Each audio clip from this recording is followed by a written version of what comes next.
there, it's me.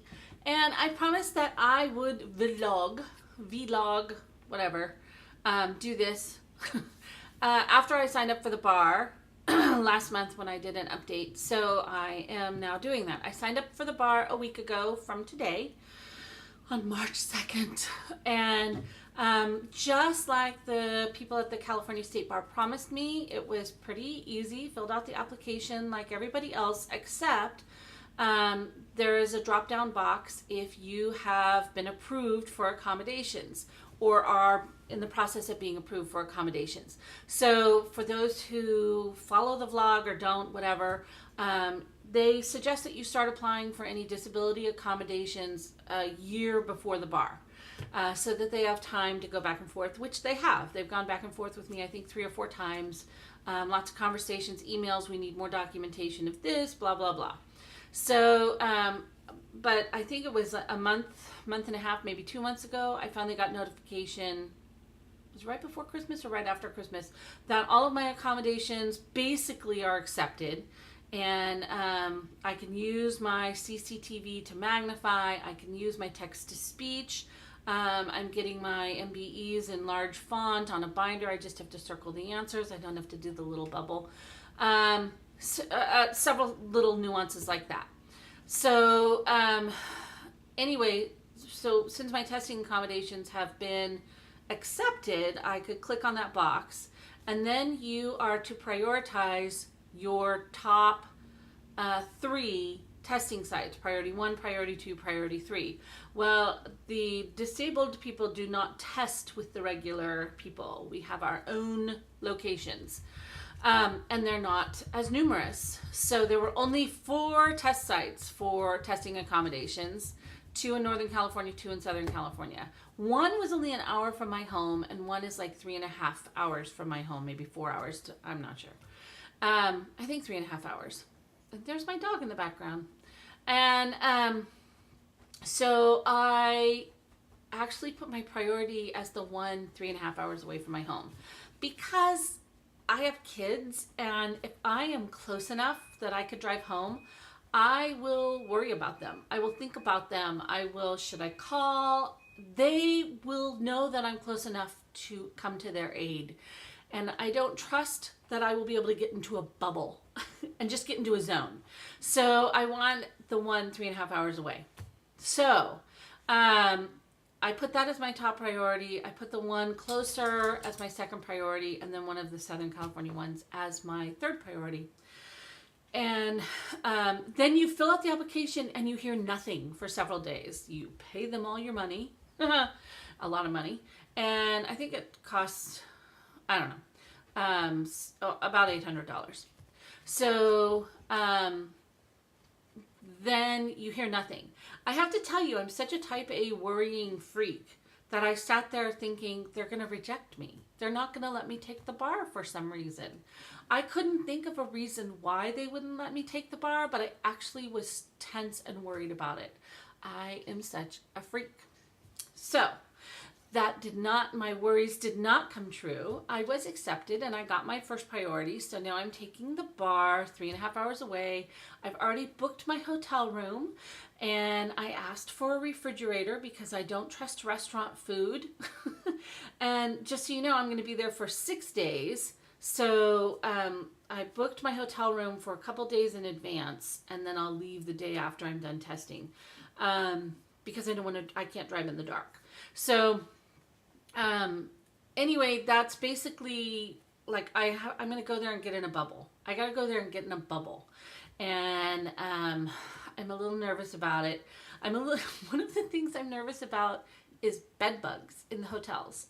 I know it's a little freaky, right? But my adrenaline's going to be pumped up. I have a weird thing about bugs anyway, if anybody knows me. So I'm bringing a can of bug spray. I'm going to go into the room and spray it and then leave for like 4 hours and then come back. I'm really worried about bed bugs. I wish it was in the location where I took the baby bar, because I trust that hotel because I've already been there. But no, it's not. And so that's going to be a thing. If anybody follows this, you will be amused as the journey goes forward. I've got to find the right bed bug spray too, so that it won't like gas me out and it will be very effective and last for the whole time I'm there. I don't want to respray once I'm in the middle of the bar. So that's part of it. I also have I have to bring my own printer. So I've gotten backup ink. I've got paper. I've got cables. I've got extension cords. I have to do it on Microsoft Word. I can't use Pages. So I got Word and I have to download that to my laptop. I haven't done that yet. These are all things I need to do before I get to the bar. So all of that has to be done. The day after I found out I've been accepted to take the bar and I've been assigned to my priority location, my bar review course emailed saying everything is ready to start tomorrow. So contact us if you want to start early or if you have any questions. Otherwise, for most people, we suggest that you don't start until May 18th. Well, okay. And the reason why I'm sure it's May 18th is because most people are in school until mid-May, and that's when everybody graduates from the brick and mortar schools. Well, I contacted them and talked to them about my visual impairment and my accommodations. And I had this really great guy on the phone, and this is Themis Bar Review, and I had a director for California, and he nailed it. He said, so what I'm guessing is your most vulnerable part of the bar exam is going to be the performance tests, right? And I said, yeah, because some of them are 50 pages of material. Some of them are 30 pages or whatever, but it's reading a lot and then using a skill to write out a legal document. It's a closed universe, open book kind of test, but it's testing a skill. So what he said is once you kind of nail down the skill, you're not going to lose it. So focus on that before you actually start the rest of the program. So he wants me to do, they have 14 performance tests available to me at this point to practice with model answers or whatever, and I can ask questions as I go along.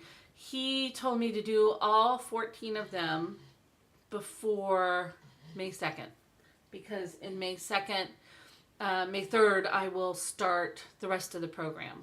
He also told me to get my flashcards, or if I'm going to use an outline flashcards, I said I sort of use like a flashcard rule statement thing because I can't see index cards, right? Because I'm legally blind and index cards are tiny. So I make for myself this, which is large print, rule statements, and elements and all of that. And then I go through and I highlight the keywords I'm trying to memorize. And I carry these with me everywhere like a crazy person and read them over and over to myself and memorize off of these. Well, this is only one of them. I have 3 of these so far. This one is 70 some odd pages. And I've only gone through 7 subjects. But he said to get it done for all 14 subjects before May 3rd. Okay, so I now have work, you know, the kind where you earn money. And now I have kids and mom taxi, and most of you know I have kids with intense needs. And then I have my regular schoolwork because I have 2 more months of law school and I'm graduating at the end of April. So I need to start preparing for final exams, etc. And now I need to filter into an already crammed schedule, doing these and 14 performance tests. And so you understand, as a visually impaired person, I get accommodation of extra time on the performance test. Because the performance test is so much reading, I get double time on that. So what is normally a 3-hour exam for other people, which is grueling and awful, is a 6-hour exam for me. And that means that somewhere in my schedule, twice a week, from now until May 3rd, I need to find 6 hours, start to finish, with no interruptions, to do this. That's a little difficult. So I've sort of roughly designated days to do that. And I've already done one. I did one yesterday. And I cannot tell you how many times my kids interrupted me and how frustrating that was for us all. But that's what I'm going to have to do. And I believe him. He said, trust me, I've done this for a long time. I've helped a lot of people pass the bar. This is what you need to do in order to get the most out of this program starting on May 3rd. So I do trust him. because I've never taken the bar before.